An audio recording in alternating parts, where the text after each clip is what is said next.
시청자 여러분 안녕하십니까? BOA 모닝뉴스입니다. 미국 상하원에서 한반도 외교 안보 정책을 총괄하는 의원들은 트럼프 행정부가 북한과의 대화를 지속하면서 추가로 제재를 부과해야 한다는 기조를 유지하고 있습니다. 제임스 이노프 상원 군사위원장은 북한에 대한 트럼프 대통령의 움직임을 곧 보게 될 것이라고 밝혔습니다. 첫 소식 이조은 기자가 보도합니다. 공화당의 제임스 이노프 상원 군사위원장은 대통령 탄핵 정국으로 어수선했던 국내 정치 상황이 일단락되면서 최근 북한 문제에 대해 잠잠했던 트럼프 행정부의 움직임이 되살아날 것이라고 말했습니다. 또 트럼프 대통령의 판단과 협상력에 대한 신뢰를 표하며 향후 미북 협상을 지켜보는 것이 적절하다는 입장을 보였습니다. I think this president is one thing about him. He is pretty impatient. And now that he's got time, but he has that characteristic of doing one thing at a time. I think he's going to be jumping in there now, and I think you'll see some action by him.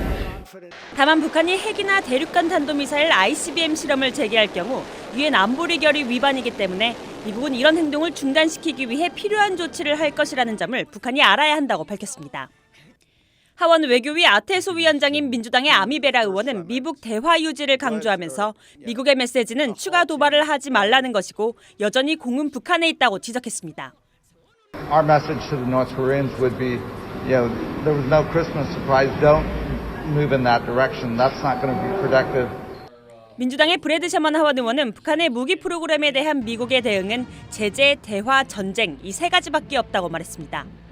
그러면서 자신이 지지하는 건 제재와 대화이고 트럼프 행정부는 가장 강력한 제재와 가장 합리적인 협상 위치를 확보해야 한다면서 대북 제재를 위반하는 중국 은행들에 대한 제재 조치를 강조했습니다. There are a host of actions we could take, starting with the major Chinese banks that have facilitated, that have violated U.S. sanctions. 상원 외교위 동아태소 위원장인 공화당의 코리 가드너 의원은 북한과의 추가 대화에 회의적이라면서 대화 중단을 지지할 것이라고 밝혔습니다. I would support calling up the talks. I don't see how additional talks are getting any help, but making any difference. So I would certainly support getting. 그러면서 트럼프 행정부가 최대 압박 정책이 실제로 실현되도록 해야 한다고 거듭 강조했습니다. BOA 뉴스 이존입니다. 미국이 잠수함에서 발사되는 탄도미사일용 저위력 핵탄두를 처음으로 잠수함에 배치했습니다. 전문가들은 저위력 핵무기가 대북 억지력을 강화할 것이라고 전망했습니다. 김시영 기자가 보도합니다. 미국 국방부는 4일 W-76-2 저위력 잠수함 발사 탄도미사일용 탄두를 실전 배치했다고 밝혔습니다. 저위력 핵탄두란 기존의 전략무기급 핵탄두의 폭발력을 전술핵 수준으로 크게 낮춘 탄두를 말합니다.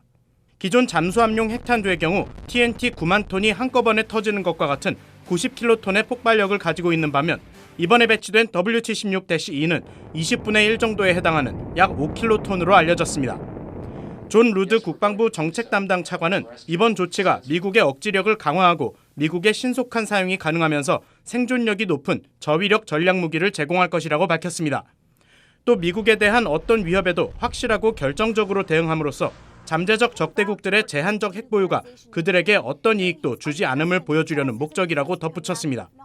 군사 전문가들은 미국의 저위력 핵무기가 북한의 핵무기 자체를 무력화하는 데 쓰일 수 있다고 분석했습니다. They probably are not in a place where conventional weapons could destroy them, but they probably are in a place where a nuclear weapon could destroy them. If that is the case, then this warhead would be one of the ways for the U.S. to try to eliminate some or all of the North Korean nuclear weapons. 미한 연합사령부 작전참모 출신인 민주주의 수호재단 데이비드 맥스웰 선임연구원은 북한이 미국의 억지력 자체를 이해하도록 하는 것이 중요하다고 지적했습니다. North Korea must know that if they ever use weapons of mass destruction, that we have the capability to destroy targets from the tactical to the strategic.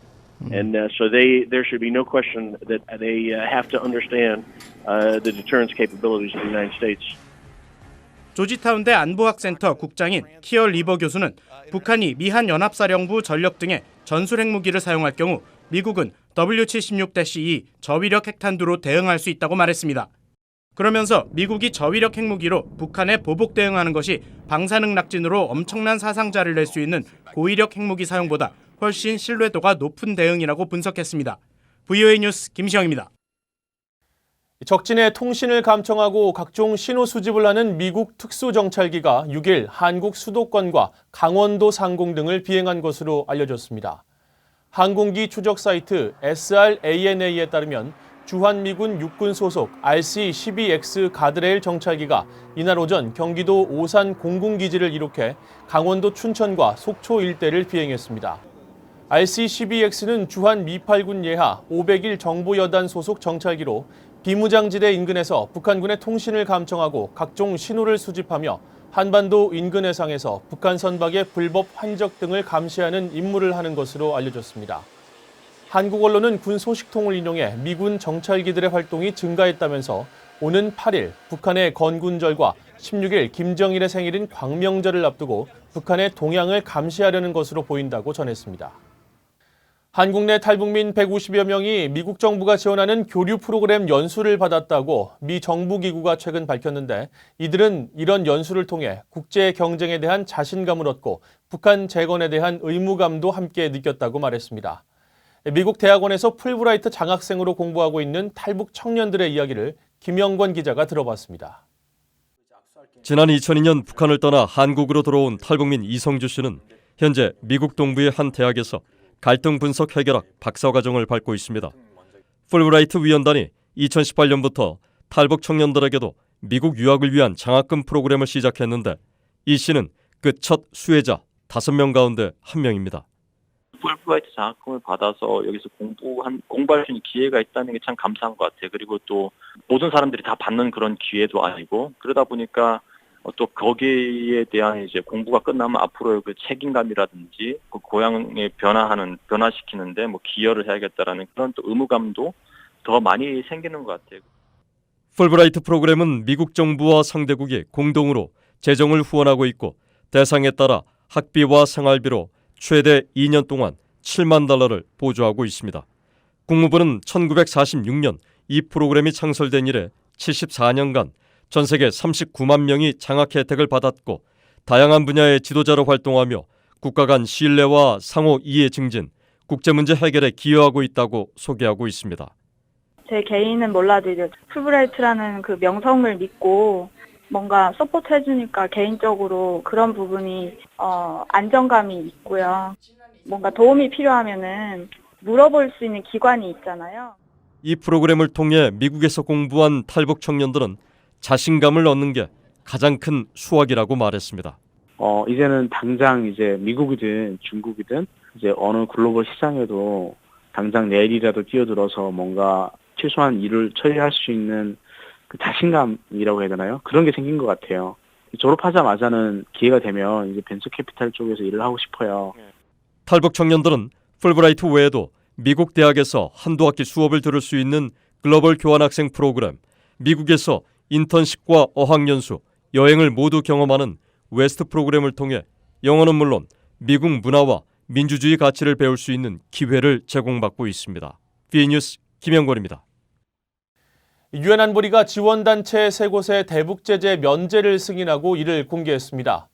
유엔 안보리는 홈페이지를 통해 유엔 세계 식량 계획 WFP와 세계보건기구 WHO, 유진벨 재단이 지난달 말 인도주의 지원 목적으로 제재 면제를 요청해 승인받았다고 밝혔습니다. WFP는 북한의 영양과 식량 안보, WHO는 원격 의료 진단 장비 지원, 유진벨 재단은 내성결핵 진단과 치료 목적으로 각각 대북 지원 활동을 할 예정입니다. 이들 기관의 대북 제재 면제 기간은 오는 7월까지입니다. 미국 국무부가 신종 코로나 바이러스 확산과 관련해 중국 방문 외국인의 입국을 금지한 미국의 조치에 대한 중국 정부의 반발을 일축했습니다. 국무부 대변인실 관계자는 5일 VOA에 미국이 공포를 선동한다는 중국 외교부의 비판과 관련해 해외에 있는 미국 시민의 안녕과 안전보다 더 높은 우선순위는 없다고 밝혔습니다. 또 각국의 여행 제한 조치를 취하지 말라는 세계보건기구 WHO의 지침이 적절하다고 보느냐는 질문에 우리는 WHO가 신종 코로나 바이러스 감염증 발발에 국제 공중보건 비상사태를 선포한 것을 환영한다고 답했습니다. 그러면서 국제사회 파트너들이 국제적인 대응에 강력한 재정적, 기술적 지원을 제공할 것을 독려한다며 미국은 이 같은 노력을 하는 데 있어 투명성과 책임의 중요성을 강조한다고 설명했습니다. 이상으로 VOA 모닝 뉴스를 마칩니다. 시청해주신 여러분 고맙습니다.